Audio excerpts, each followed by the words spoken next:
You ever get that feeling that something's about to happen, but you can't explain why? Like the air gets thicker, the silence stretches a little too long, and your heartbeat starts keeping time with something unseen. You tell yourself it's nothing, that life is just moving on as usual, but deep down, there's a whisper, a tension you can't name. Something's shifting, rearranging, preparing. It's almost funny how you think you're in control, making plans, setting goals, following your routine, while somewhere far beyond your reach, something's being written about you. And when it arrives, it won't knock. It'll just step in and change everything before you even realize what's happened.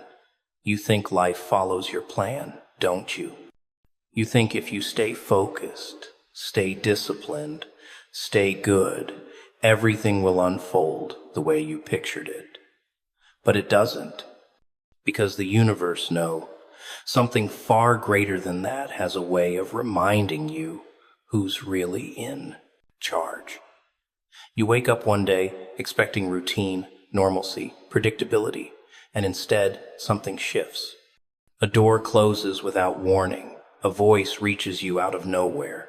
A message arrives that doesn't make sense yet feels heavier than anything you've heard before. That's how destiny moves. It doesn't come with a calendar invitation or a polite knock. It shows up unannounced, rewriting your script in ink you never approved of. The unexpected isn't chaos, it's coordination from a place you can't see. Every delay, every detour, every unanswered prayer was a setup for this moment. You thought the silence meant you were forgotten. You thought the stillness meant nothing was happening. But behind the curtain, something was forming, something you weren't supposed to understand yet, because if you did, you'd ruin it trying to control it. That's the trick about destiny. It doesn't need your comprehension, only your presence. It doesn't explain itself before it delivers its blow or its blessing. It just acts. And all you can do is feel it unfold, powerless but alive, watching a plan you didn't write start taking shape right in front of you. The most dangerous illusion is thinking you know what's next. You don't. None of us do. You build walls of logic and patterns to protect yourself, pretending you're ready for whatever's coming. But you're not. You never are. Because the unexpected doesn't announce itself, it invades. It tears down your comfort and exposes your weakness. But that exposure, that shock, that panic you feel when everything you know collapses, that's when you meet what was meant for you. That's when the divine shows its hand. It uses surprise as a scalpel, cutting away the illusion that you were ever steering this ship. Every twist is precision. Every interruption is instruction. Every sudden turn is a message disguised as madness. You ever notice how things fall apart right before something new begins? That's not coincidence, that's structure. That's the divine algorithm at work, breaking what was never built to last so it can give you something stronger, truer, untamed. But because it doesn't ask, it feels cruel. You scream, you question, you fight, thinking it's punishment. It's not. It's movement. It's the storm rearranging your path, removing people, shifting circumstances, breaking you open so the next chapter has room to exist. The pain you feel in the moment is just proof that destiny is active. It's not out to destroy you, it's clearing space for what was written long before you tried to write your own story. When the unexpected strikes, you'll recognize it not by sound or sight, but by the feeling deep inside your chest, the one that says, "This means something." It won't make sense to anyone else. It's not meant to. It's a private language between you and the divine, a signal that you're stepping into alignment. The things you lose, the people who walk away, The sudden endings, they're all signatures of something being orchestrated for your good, even if your eyes can't see it yet. Destiny always hides in the ordinary before it explodes into the extraordinary. That's why you can't ignore that chill that runs through you when something unexpected happens. That's not fear, it's recognition. And here's the beautiful, twisted part. The unexpected doesn't just happen to you, it happens times for times you.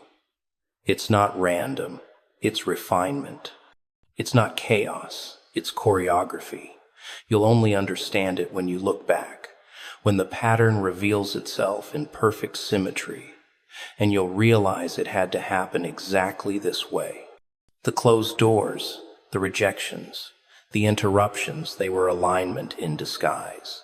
You didn't fail, you were being redirected. You didn't lose, you were being prepared. That's how destiny works. It doesn't explain itself while it's moving.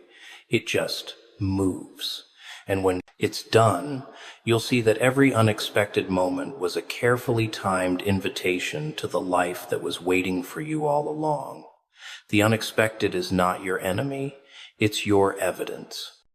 It's the proof that something bigger than you is watching, calculating, guiding, making sure you end up exactly where you're supposed to be. You'll try to resist it.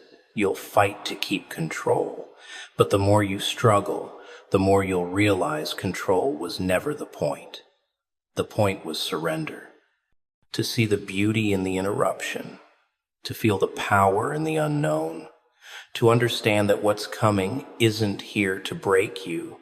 It's here to become you. You spend your whole life thinking you're running the show. You plan, you predict, you prepare. You move with this illusion that time belongs to you, that life bends to your schedule, that destiny will politely wait until you're ready. But it doesn't. Because divine timing doesn't knock, doesn't ask, doesn't care if, as you're comfortable. It simply decides. It moves when it's time, and when it does, nothing you do can stop it. You could cry, resist, or plead, but when the moment is chosen, it will unfold whether you like it or not. That's the part no one tells you. The universe doesn't consult you before changing everything. It just does. And that's what terrifies people, the lack of control, the idea that something beyond your reach can decide when your story shifts. But there's a strange beauty in that loss of control, isn't there? Because it means you're part of something bigger, something with its own rhythm, its own pulse, its own sense of timing. You think delay means denial, but it doesn't. It just means preparation. You think silence means abandonment, but it's not. It's calibration. The divine doesn't rush because it doesn't have to. It knows exactly when the stage is set, when the pieces align, when the timing will make impact rather than noise. You want it now, but you wouldn't survive it now. That's why it waits. There's a reason certain doors didn't open when you banged on them. There's a reason some opportunities slipped through your fingers, why some people left, why some moments passed without explanation, because you weren't supposed to have them yet. You would have broken under the weight of what you were begging for. You think waiting is punishment, but it's protection. Every not yet was keeping you from walking into something you weren't ready to handle. The delay wasn't cruelty, it was mercy in disguise. You didn't see it, you couldn't understand it, but time was being shaped around you, holding things in place until you could meet them with strength instead of desperation. You ever notice how when it finally happens, it happens all at once? The phone call, the message, the opportunity, the revelation, it crashes in like a storm, everything changing overnight. That's not coincidence. That's the divine timeline catching up to your growth. It doesn't happen gradually because destiny doesn't unfold in comfort. It erupts in precision. It waits for you to shed enough fear, to learn enough pain, to let go of enough control. And when you finally do, when you've surrendered enough of the illusion that you run the clock, that's when it strikes. Because divine timing only activates when your spirit aligns with readiness, not when your ego demands arrival. People call it luck, fate, coincidence. But there's no such thing. There's only timing, the right conversation at the right second, the right heartbreak that opens the right door, the right delay that saves you from the wrong disaster. Everything moves with intention, even the things that feel chaotic. Every closed door, every unanswered call, every lost moment, it's all choreography. You're just not the one conducting the orchestra. The divine doesn't need your schedule. It just needs your patience. Because the moment it moves, the moment it speaks, the moment it decides, everything you thought you lost starts finding its way back to you. And you know what's funny? When divine timing finally steps in, you won't even recognize it at first. You'll think it's random. You'll think it's small. Maybe it's a single sentence, a sudden encounter, an unexpected shift that feels too ordinary to be sacred. But that's how it works. It hides inside what looks like coincidence, disguising destiny as something accidental. And when it unfolds fully, you'll realize every delay, every detour, every sleepless night was perfectly placed. You weren't waiting for the right moment. The right moment was waiting for you to become the right person. There's something almost cruel about how precise it is. Just when you've given up, just when you've stopped expecting, just when you've made peace with the silence, that's when it moves. That's when the message comes. That's when the opportunity appears out of nowhere. Because it's not your plan, it's a divine interruption. It's the universe saying now, and you'll feel it in your bones. It won't be logical, it won't make sense, but it will feel inevitable. Like it was always supposed to happen this way. Because it was. It always is. Divine timing doesn't ask for your permission because it already knows your story's end long before you ever begin to understand its beginning.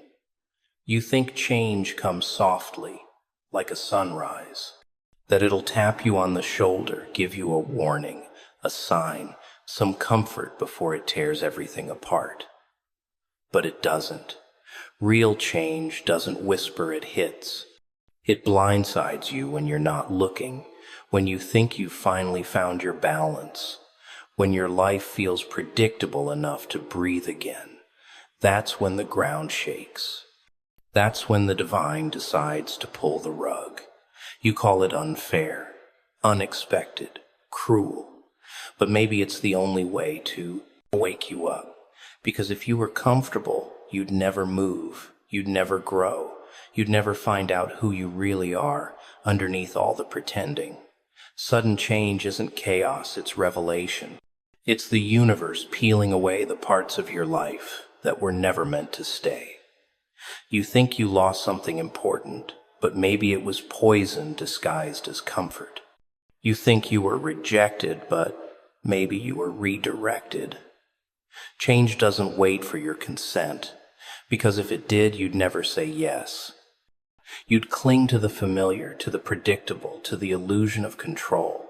So it takes instead, it removes, it breaks what you refuse to release. It's not cruel, it's corrective. It's a force that sees the full picture while you're too busy staring at one broken piece. You don't have to understand it for it to make sense. You ever notice how everything falls apart right before something new begins? That's not a coincidence. That's structure. That's the way divine energy works. It dismantles before it rebuilds. You can't construct a new life on old foundations. The demolition has to come first. So when everything around you starts collapsing, when the plans fall through, when people disappear, don't mistake that for loss. That's rearrangement. That's timing, pulling apart what no longer aligns with your next chapter. The pain you feel isn't the end, it's the tearing of old skin before the new one grows. You can't evolve without shedding. But here's the funny thing about sudden change: it doesn't care about your comfort. It's indifferent to your emotions. It doesn't apologize for its timing. It doesn't explain itself. It just arrives and rewrites everything in silence. And when it does, you'll feel disoriented, even betrayed. You'll question why it had to happen now, why you weren't warned, why everything you trusted fell apart in a single breath. That confusion is sacred. It's the moment between endings and beginnings. It's the pause where you're forced to let go, not because you want to, but because you have no other choice. That's where growth hides, in the in-between, in the space where nothing makes sense yet. Change always arrives dressed like disaster. It comes wearing the face of heartbreak, loss, failure, confusion. But underneath that disguise, it's carrying your freedom. You don't see it yet because your mind is still attached to what used to be. You're grieving the version of yourself that fit into old rooms, old dreams, old relationships. But those things can't hold you anymore. That's why they had to go. The divine doesn't remove things from your life to punish you. It does it to reveal what was restricting you. Every sudden shift is an act of liberation disguised as loss.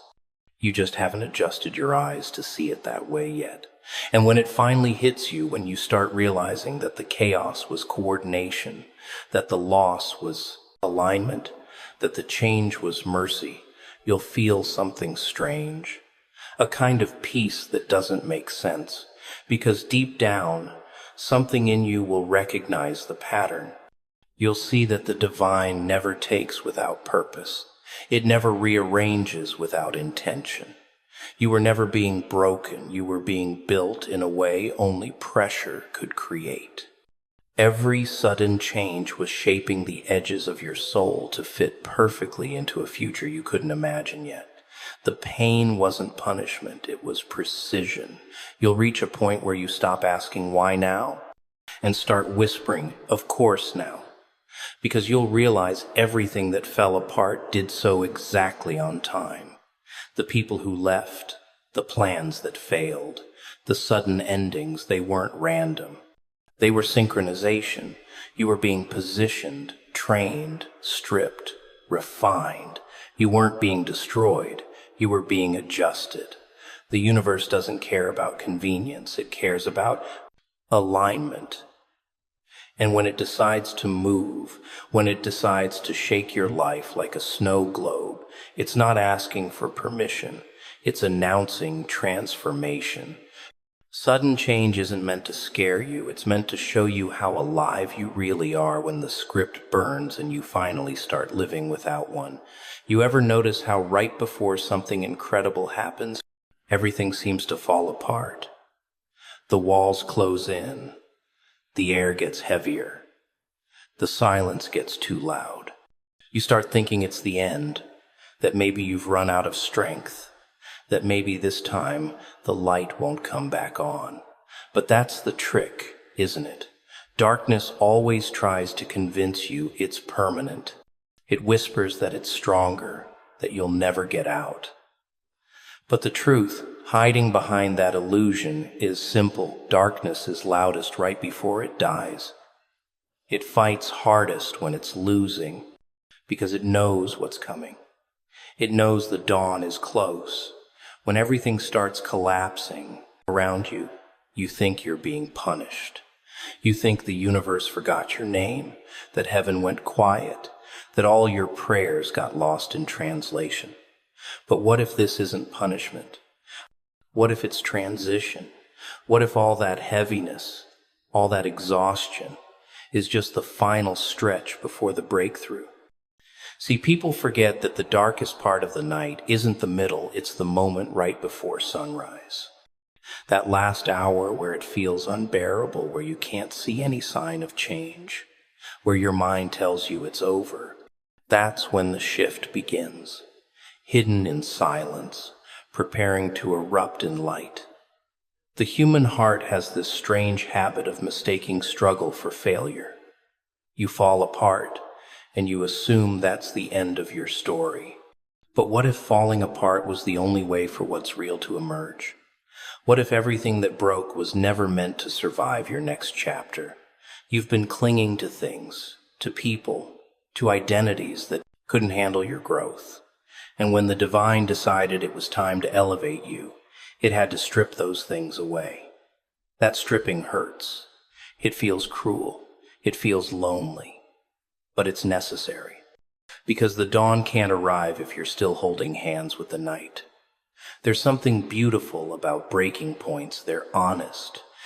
They expose who you are without the masks, without the pretending, without the noise. When you hit rock bottom, there's no room left for performance. You see yourself clearly, raw and trembling, and that's where transformation begins. Because pain doesn't just reveal, it refines. It burns away what's fake. It silences your distractions. It humbles your ego. It teaches you to listen to something deeper, something eternal. And that's when the light starts sneaking back in. Not loud, not sudden, but steady. Like it never really left, it just waited for you to notice. You see, darkness isn't an enemy. It's a messenger. It doesn't come to destroy you, it comes to strip away illusions. It teaches you patience, endurance, faith. It forces you to find strength in places you never looked before. Without it, you'd never appreciate the light. Without it, you'd never learn gratitude. The divine uses the dark not to punish, but to prepare. It isolates you so you can hear. It breaks you so you can rebuild properly. It blinds you so you stop looking outward and start seeing within. The longer the night, the brighter the dawn waiting behind it. That's the pattern. That's the rhythm.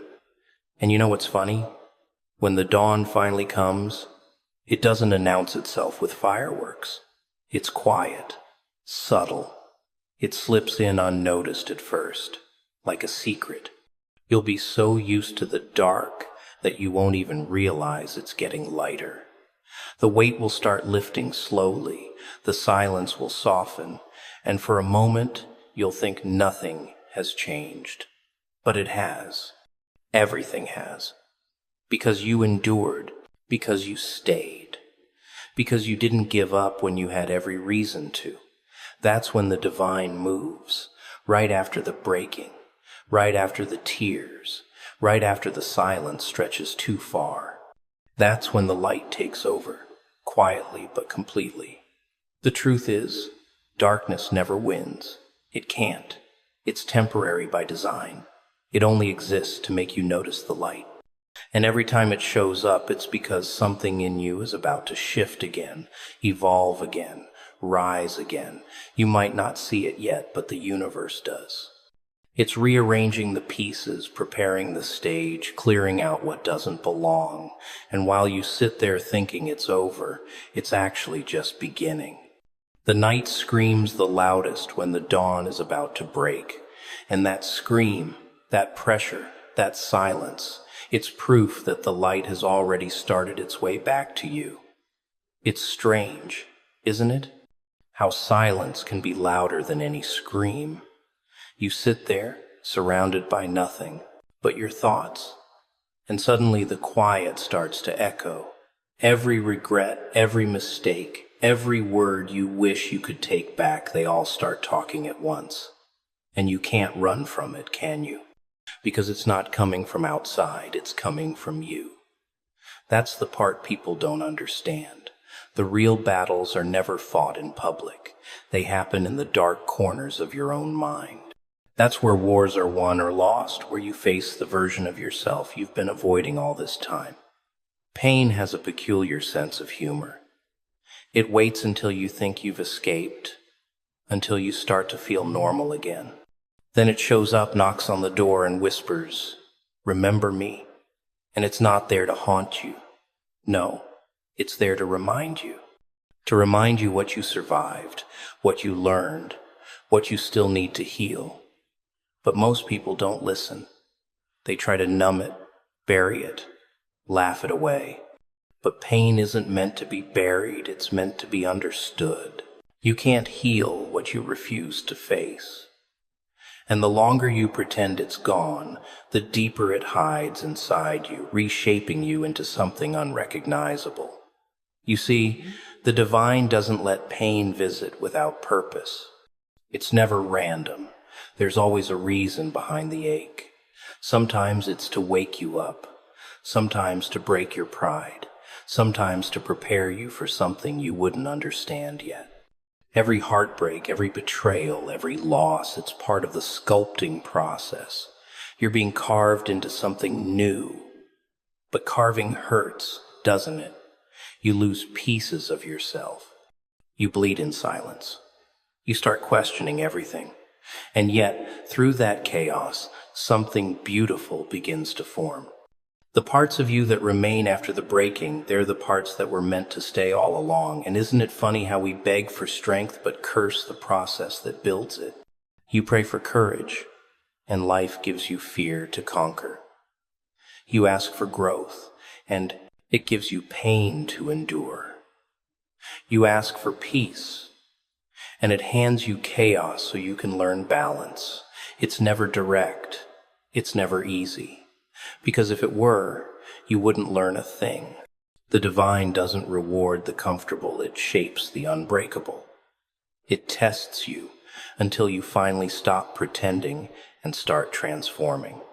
Until the pain becomes your teacher and the storm becomes your ally. There's a shift that happens when you stop asking, "Why me?" and start asking, "What is this trying to teach me?" That's the moment everything changes. Because the truth is, life isn't out to get you, it's out to grow you. Every challenge, every delay, every closed door, it's part of the blueprint. But when you're in it, it feels cruel. You can't see the design yet. All you feel is the loss, the confusion, the waiting. And in that waiting, the divine does its best work. That's when your faith is built. Not when everything makes sense, but when nothing does and you choose to trust anyway. People think faith is about seeing signs, but no. Faith is about walking blind. It's about moving when there's no light, no promise, no proof, just a whisper that tells you to keep going. That whisper is everything. It's not loud, it's not dramatic, but it's persistent. It's what keeps you breathing when you want to give up. It's what keeps your heart beating when your world stops making sense. That's the divine speaking in its purest form, not through miracles, but through endurance. It doesn't shout, it watches. It doesn't rush, it times. It doesn't explain, it reveals. And when the revelation finally comes, it's never what you expect. It's quieter, simpler. You'll wake up one day and realize the pain doesn't sting anymore. The memory is still there, but it doesn't own you. The scars remain, but they've turned into stories. The tears you once cursed have watered something deep inside you, a strength you never knew you had. That's when it all makes sense. That's when you see that none of it was wasted. Every breakdown was building something. Every delay was divine timing. Every loss was divine redirection. You weren't being punished, you were being prepared. That's how the divine works. It hides blessings in pain, lessons in loss, wisdom in wounds. You think it's cruel, but it's merciful. You think it's over, but it's beginning. You think you've been forgotten, but you've been chosen for refinement. And that's the beauty of it all. The process that almost destroyed you is the same one that revealed who you truly are. And the moment you realize that, you stop fearing pain and start understanding that even the darkness was part of the plan all along. There comes a point when even the silence feels heavy, when you've cried enough to fill oceans that no one ever sees, when you've tried to explain your pain to people who only nod because they'll never really understand. You start to feel like you're stuck in a loop.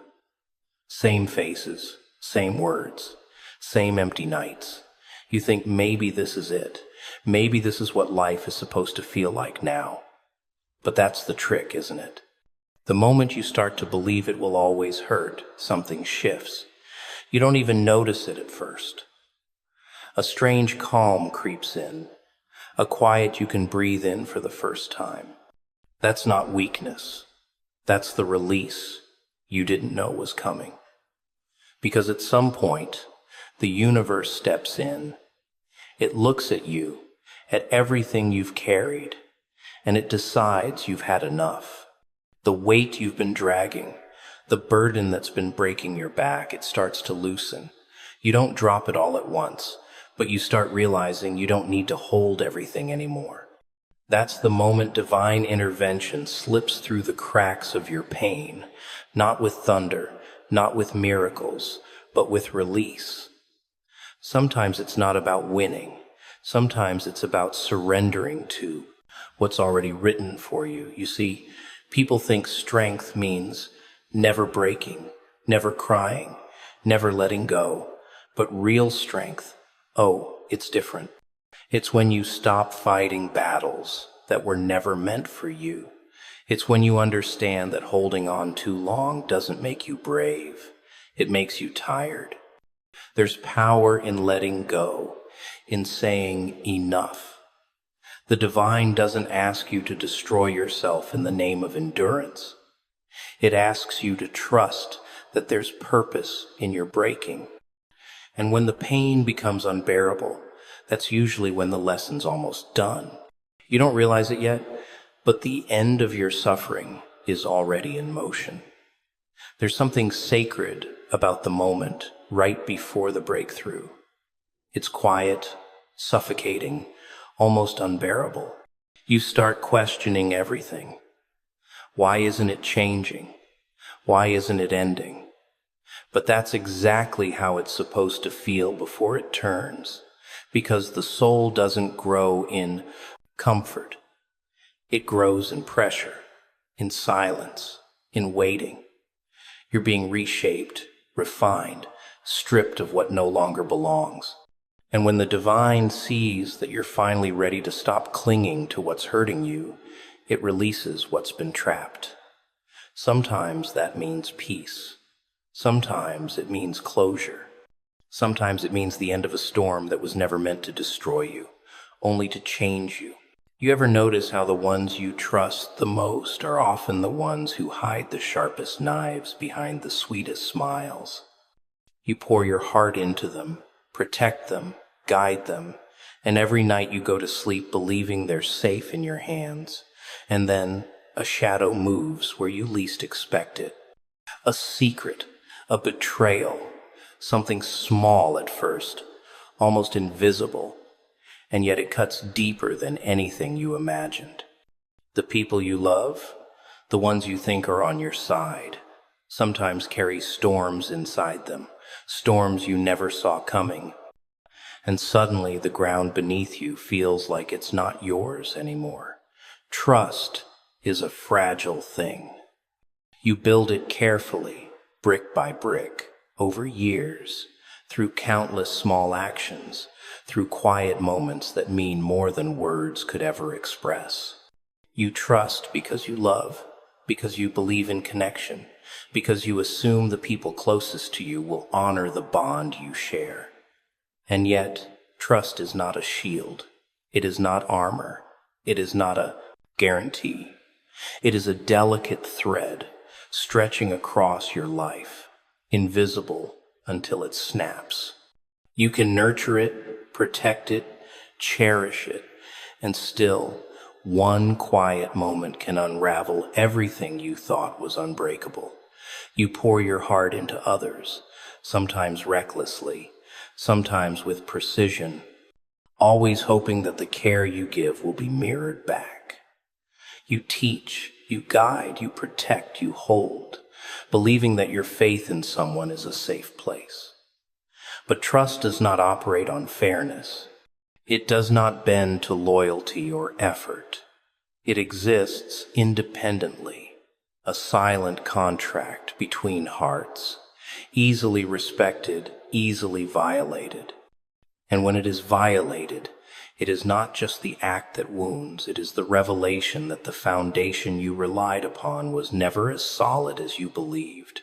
The shock is not the betrayal itself. It is the awakening to the fragility of the human bond. The strangest part is how betrayal often arrives quietly, almost imperceptibly. A look, a gesture, a decision made in the present, shadows, a choice that never reached the light of day. You notice it too late, after the damage is done, after the trust has been bent past the point of repair.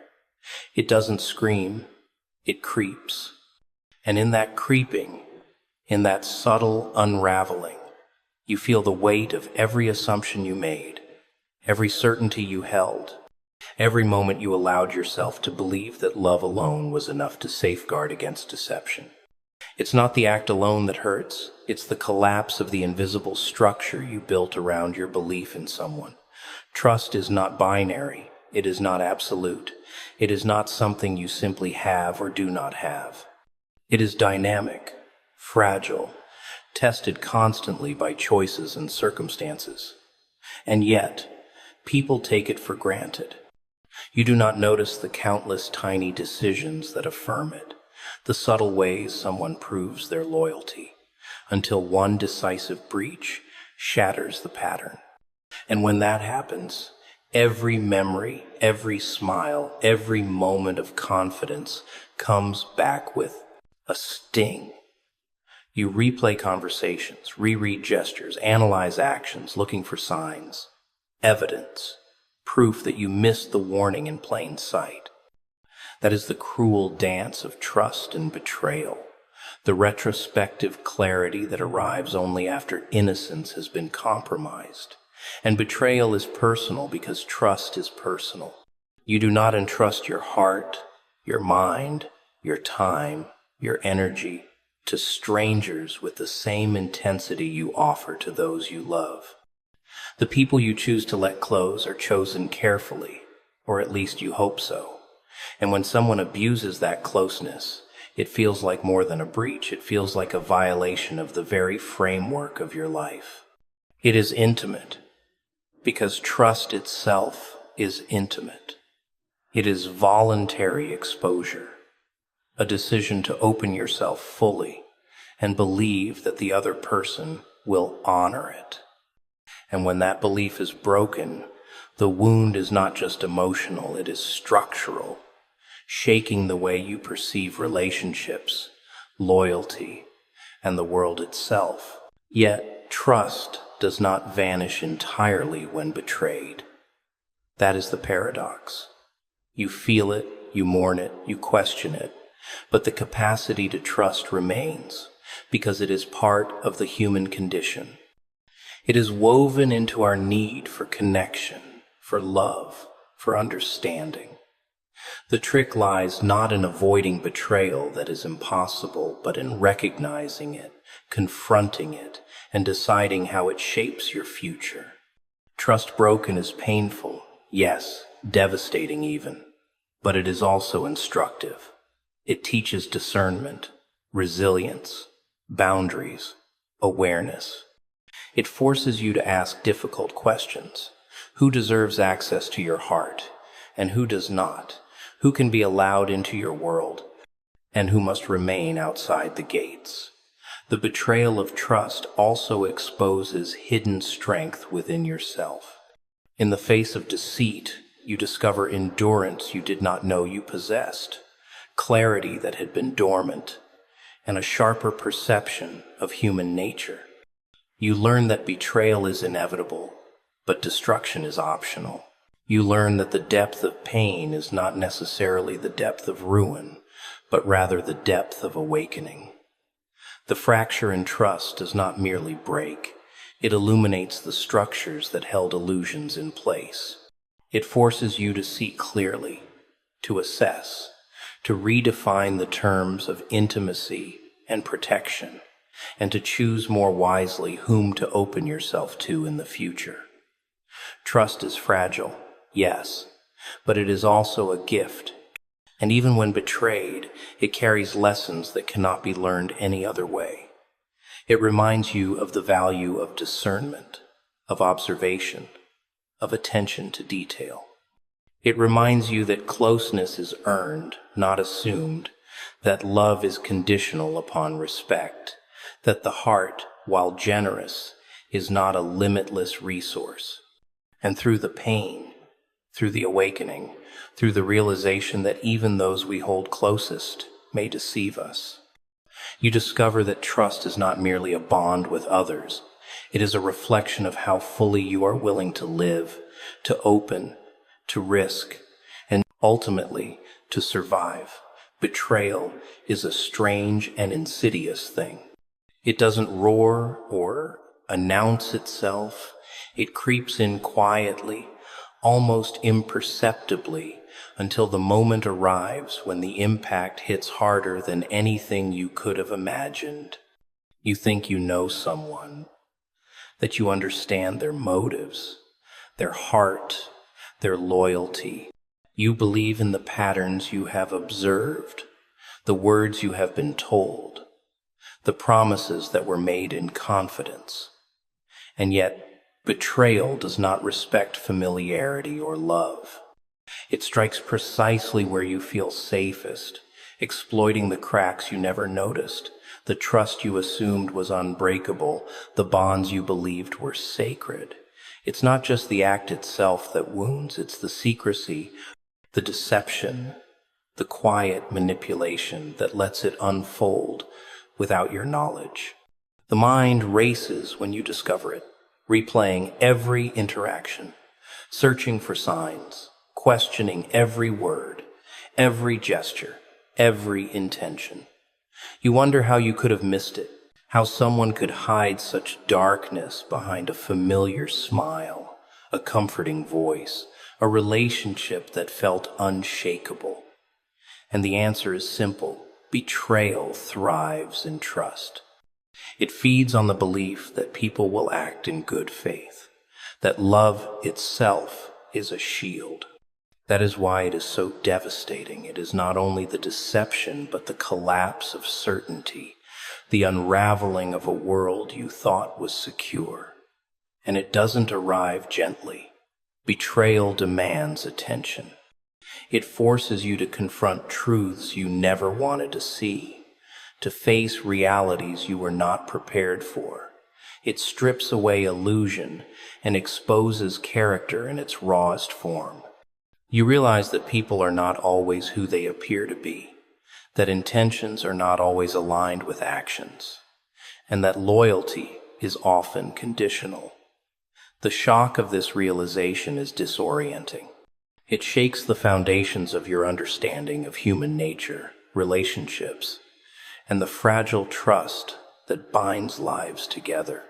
It makes you question not just the betrayer, but also your own judgment, your own capacity for discernment, your own vulnerability. The emotional impact of betrayal is like a weight pressing on every part of your being. It manifests in sleepless nights, in restless thoughts, in a chest that feels heavier with every breath.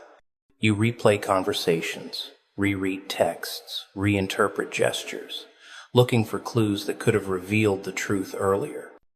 And with each recollection, a mixture of anger, sadness, confusion, and disbelief emerges. The complexity of emotions is overwhelming because betrayal is not a singular feeling. It is a cascade, a flood that mixes disappointment, grief, and a profound sense of violation. It challenges your capacity to process, to heal, to maintain equilibrium, to continue trusting in a world that suddenly seems unpredictable. Betrayal also forces you to reconsider boundaries. You begin to see clearly where you allowed access to someone who perhaps should never have had it. You reflect on what you shared, what you revealed, what you protected, and what you exposed.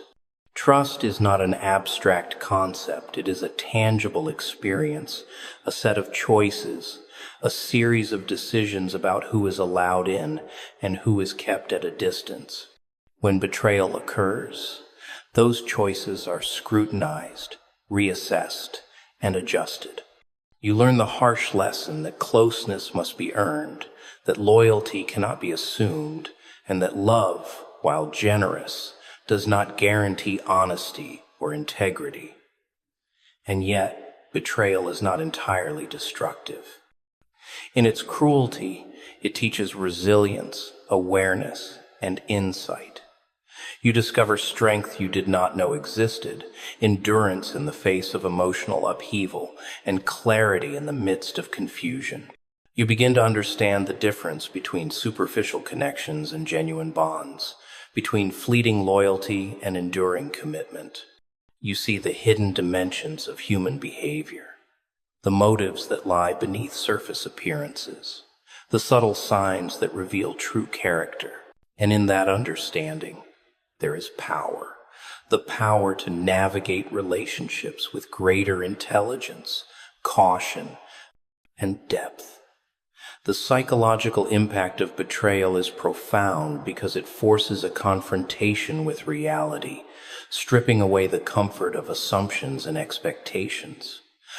You realize that not everyone who smiles with you, who laughs with you, who shares your life, is aligned with your values or intentions. That knowledge is painful, yes, but it is also enlightening. It sharpens perception, hones judgment, and cultivates a wisdom born not from theory but from direct experience. Betrayal becomes a lesson in human nature, a catalyst for personal growth, and a reminder that vulnerability, while risky, is necessary for meaningful connection. Betrayal does not erase the past, but it transforms it. Every memory, every shared moment, every sign you overlooked is reinterpreted through the lens of truth. And in that reinterpretation, you find insight, understanding, and a recalibration of expectations. You learn that while betrayal wounds, it also educates, revealing the truths that were hidden behind comfort and familiarity. It forces vigilance, discernment, and a recognition that relationships require not only love, but also awareness, not only trust, but also perception, not only openness, but also careful observation. And in the aftermath, when the shock begins to fade, you realize that betrayal, while painful, has not destroyed you. It has exposed your vulnerabilities, yes, but it has also revealed your capacity to endure, to assess, to learn, and to rebuild. It is a test of character, a measure of resilience, and a proving ground for wisdom. The awareness gained from betrayal is not theoretical. It is lived, embodied, and seared into the psyche. It teaches the cost of misplaced trust, the importance of vigilance, and the undeniable truth that even those closest to us can surprise us in ways we never anticipate. Deception is a shadow that moves quietly through relationships, unseen until the moment it strikes. It hides behind familiar faces, behind smiles, behind gestures that once felt safe, and it thrives on the assumption that trust is a permanent fixture in human connection. You believe you know someone, that you understand their intentions, that the bond you share is unshakable.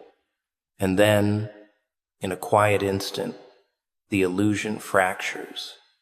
Deception is not loud or dramatic. It is subtle, patient, and precise. It waits for the cracks you never noticed, the moments you let your guard down, the vulnerability you thought was safe. And then it exploits them without mercy. You start noticing the signs in retrospect. A word too carefully chosen, a hesitation that seemed inconsequential, a pattern that doesn't quite add up. At first, you question yourself. You wonder if you are imagining things, if paranoia is clouding your perception, if your trust has blinded you. But the truth of deception is relentless. It exists independently of your belief, independent of your hope, independent of the comfort you cling to. And when it reveals itself, the world tilts slightly. The ground shifts beneath you, and every memory, every interaction, every moment of faith comes into sharp relief, exposing the fragility of your assumptions. Deception carries its own rhythm. It does not demand immediate recognition. It whispers, it nudges, it lingers, all while shaping your reality from the shadows. And when you finally confront it, the pain is not merely in the betrayal, it is in the realization that you were unaware, that you were blind to the signs, that your perception of safety was built on sand. You feel the weight in your chest, the tension in your body, the restless energy that refuses to settle. Deception is intimate in its cruelty because it manipulates the very thing you value most, trust. It uses the familiarity you offered as a weapon, and the wound is both psychological and emotional. The mind struggles with deception because it is complex and layered. You replay conversations, scrutinize gestures, analyze timing, and probe for the moment when truth diverged from appearance. And in that analysis, there is both torment and revelation. You realize that people are not always what they seem, that intentions are often masked, that loyalty and love are conditional in ways you cannot anticipate. The intellectual comprehension of this truth is only the beginning. The deeper challenge is grappling with the emotional aftermath, the way it distorts perception, reshapes relationships, and forces you to reconsider the nature of connection itself. And yet, deception is not merely destructive. Its cruelty comes with lessons that cannot be taught through comfort or safety. It exposes vulnerabilities, tests resilience, and forces clarity. You learn where boundaries should be stronger, where attention should be sharper, where judgment should be tempered by caution. You understand that love and care do not guarantee honesty, that closeness does not ensure fidelity, that trust is a choice extended cautiously, continuously, and consciously. In the wake of deception, you discover capacities within yourself that were dormant: discernment, endurance, insight, and an awareness of human complexity that cannot be simulated or taught. Deception also teaches the necessity of observation. It makes you notice the small inconsistencies, the subtle patterns, the faint signs that were overlooked before. It sharpens perception and forces engagement with reality at a level that comfort never could. You start to recognize the duality of human behavior, the interplay between appearance and intention, between what is said and what is felt, between what is presented and what is hidden. This recognition is uncomfortable, but it is essential. It cultivates a vigilance that is not paranoid, but perceptive. A sensitivity that is not fragile, but informed. A clarity that is forged in the crucible of experience, rather than theory. And there is a personal reckoning in all of this. Deception forces self-reflection. How did I allow this? What did I ignore? Where was I too trusting? Where was I blind? The answers are not easy, and they are not pleasant, but they are transformative. They reveal strengths and weaknesses, teach the importance of boundaries, and illuminate the fine line between generosity of heart and vulnerability to manipulation. You begin to understand that deception is not only an act by another, it is also a mirror reflecting your own assumptions, choices, and patterns of belief. Ultimately, deception reshapes your relationship with trust itself. It does not destroy the possibility of connection, but it demands caution, attentiveness, and wisdom. It teaches that trust is a living construct, built continuously and maintained through awareness, observation, and experience. Every act of deception you endure leaves a mark. Yes, but it also leaves a lesson. You emerge not broken, but recalibrated, stronger, and more attuned to the realities of human behavior. The betrayal embedded in deception is painful, relentless, and intimate. But within that pain lies the opportunity for awakening, for growth, and for the development of a perceptive, resilient, and discerning. Heart anger is a fire that starts quietly, almost imperceptibly, smoldering beneath the surface until it bursts forth in ways you never expected. It isn't always dramatic at first. It begins with a thought, a pang, a tightening in your chest when you realize that trust has been violated, that the people you cared for most have acted against you in secrecy. You feel it in subtle ways at first, the cold edge in your stomach, the way your hands clench without realizing, the restless energy that keeps you moving without direction. Anger is intimate because it is born from betrayal, and betrayal is the wound closest to your heart. People often try to ignore it, to rationalize, to calm themselves with logic or distraction. They tell themselves that holding on to anger will do more harm than good, that forgiveness is the path to peace, that moving on is necessary. But anger cannot be ignored. It is not a fleeting emotion. It is a signal, a message from your soul that something has been violated, that a boundary has been crossed, that a trust has been shattered. It demands recognition, reflection, and attention. And if denied, it grows in the shadows, building pressure until it demands expression, in thought, in word, or in action. Anger sharpens perception. It forces clarity in situations that might otherwise seem murky or confusing. When someone close betrays you, the shock alone is not enough. The mind begins to race, sifting through every memory, every interaction, every subtle sign that was missed. The anger that rises from this reflection is not merely destructive, it is illuminating. It exposes patterns, motives, and truths that were previously hidden. It awakens awareness and forces confrontation with realities you may have been too comfortable to face before. In this way, anger is both a reaction and a revelation, a twin-edged sword that cuts and illuminates simultaneously. The physical manifestation of anger is undeniable. Your chest feels tight, your pulse accelerates, your muscles tense, your mind races with scenarios, consequences, and responses. These are not malfunctions, they are indicators of engagement, of life responding to violation. Anger is the body's declaration that injustice has occurred, that boundaries have been crossed, that your sense of self has been threatened.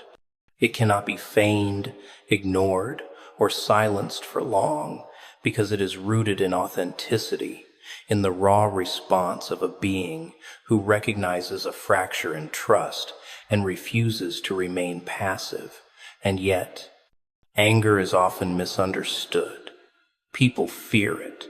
believing that it is a sign of weakness, instability, or immaturity. They suppress it, hide it, or misdirect it, thinking that avoidance will prevent pain. But true anger, the kind that rises from betrayal and heartbreak, is a guide. It is a compass pointing toward what matters most to you, revealing the boundaries, values, and principles that define your life. When harnessed and understood, anger can become insight, motivation, and clarity. It teaches discernment, sharpens judgment, and ignites the courage to confront what cannot be ignored. Anger also demands confrontation with the self. It forces reflection on choices, assumptions, and judgments. How did you allow someone to betray you? Where were you too trusting, too lenient, too blind? What boundaries were unspoken, unobserved, or unenforced? These questions are uncomfortable but necessary. Anger carries with it the power to illuminate the gaps in perception, the overlooked signals, and the moments where vigilance was abandoned. And in confronting these truths, you gain self-awareness, insight, and the tools to protect yourself more effectively in the future. The psychological impact of anger is profound because it is intertwined with other emotions: hurt, betrayal, fear, and disappointment. It is not a singular experience. It is a symphony of responses that force engagement with the depth of human connection. You recognize the complexity of relationships, the duality of human nature, and the consequences of misplaced trust. Anger teaches the stakes of intimacy, the cost of vulnerability, and the value of awareness in a world where intentions are not always transparent and actions not always honorable. And yet, anger is not meant solely for destruction. It is transformative. It is a catalyst for understanding, a spark that lights the way to clarity, a force that reveals both your boundaries and your strength.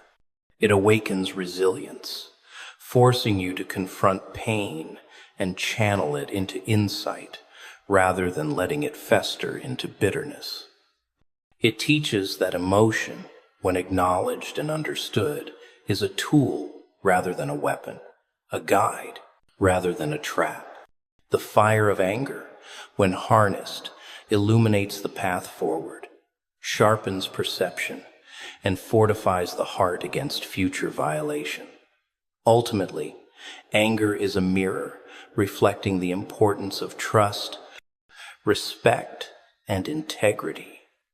It reveals what matters most, exposes hidden truths, and challenges complacency. It forces recognition of boundaries, teaches discernment, and cultivates vigilance. Anger is raw, intimate, and unflinching, and in its intensity lies the potential for awakening, self-discovery, and a deeper understanding of human nature. It reminds you that betrayal is not simply a wound, it is a lesson, and the fire it ignites can either consume or illuminate, depending on how you choose to engage with it. Disappointment is a quiet predator, creeping into your life with subtle steps that you barely notice until the weight lands fully on your shoulders. It isn't loud or demanding. It does not announce itself with fanfare. Instead, it seeps in through small cracks, through unmet expectations, through promises that were made and broken in silence. You expect honesty, loyalty, care, and love from those closest to you. And when reality does not align with your belief, the sting is sharp, immediate, and deeply personal. Disappointment thrives in hope, because hope creates expectation, and expectation is fertile ground for failure to manifest. You carry the anticipation of trust like a fragile glass in your hands. Each act of faith, each moment of belief, adds weight to that glass, And when betrayal or secrecy emerges, the glass shatters in ways you did not anticipate. The sound may not echo aloud, but it resonates in your mind, bouncing between memories, gestures, and the things you allowed yourself to believe. You replay every interaction, every conversation, every expression, searching for clues you missed. The pain is not just in the fact that someone acted against you, it is in the collapse of expectation, the realization that what you counted on was never guaranteed, that the foundation of trust you built was not as secure as you believed. Disappointment is layered. It comes not only from the act itself, but from the quiet, creeping awareness that your judgment failed, that your perception of people was incomplete, and that your faith in the bonds you cherished was vulnerable. You wonder how you could have been blind to the signs, how someone could hide motives behind smiles, behind familiar voices, behind the comfort of perceived loyalty. And in that questioning, there is torment, because the mind is a relentless analyst, refusing to accept surface-level explanations. It digs deeper, unearthing subtle truths, motives, and inconsistencies, forcing confrontation with the realities you had ignored or denied. The body responds to disappointment in tangible ways. Your chest feels heavier, your stomach tightens, your mind races in circles that refuse resolution. Sleep becomes elusive, meals taste bland, and the weight of unfulfilled expectations sits like an invisible stone on your shoulders. Disappointment is embodied, a physical echo of the emotional fracture. It reminds you that human connection is not always reliable, that the heart can be misled, and that even those closest to you are capable of secrecy and concealment. The intensity of the feeling is a measure of the depth of trust and love you invested, making the pain proportionate to the vulnerability you dared to show. And yet, disappointment carries a paradoxical lesson. It forces clarity in ways comfort never could. It reveals where boundaries were too porous, where discernment was lacking, where attention to detail might have prevented the shock. It sharpens perception, forcing recognition of subtle cues and patterns that previously went unnoticed. You begin to understand the duality of human behavior, the way appearances can mask intentions, the way words can conceal motives, and the way familiarity can hide the capacity for betrayal. In confronting disappointment, you gain insight into not only others, but also yourself, into the limits of judgment and the necessity of awareness. Disappointment also cultivates resilience. Enduring it teaches that pain, while sharp, is not permanent, that the mind and heart are capable of processing betrayal and secrecy, and that growth is often born in the crucible of unmet expectations. You discover the strength to observe without naivety, to trust without blindness, and to engage with the world with both caution and courage. Disappointment teaches patience, not the passive waiting of inaction, but the deliberate observation, the thoughtful reflection, and the measured response that prevent repetition of past mistakes. It demands an understanding of human complexity, forcing you to see motives, actions, and consequences in a multidimensional light. And there is also the subtle gift of empowerment embedded in disappointment. You learn where your boundaries lie, what behaviors you will not tolerate, and how to safeguard your emotional investment. You recognize that control is limited, but discernment is limitless, that awareness is a weapon against repetition, and that the capacity to process hurt and continue forward is a testament to inner strength. Disappointment forces self-reflection. How did I allow this? Where did my expectations outpace reality? How will I adjust my perception, my boundaries, my trust moving forward? Each answer, painful as it may be, is a tool for fortifying the heart and mind against future violation. Ultimately, disappointment is a teacher disguised as suffering. It exposes the fragility of expectation, the vulnerability inherent in love, and the consequences of misplaced trust. It is not merely an emotional reaction, it is an instrument of awareness, insight, and growth. While the sting is undeniable, it carries lessons that shape judgment, fortify boundaries, and cultivate discernment. It reminds you that human relationships are complex, fragile, and unpredictable, and that the pain of betrayal and secrecy, though acute, can also illuminate the path toward understanding, resilience, and the conscious construction of trust and connection.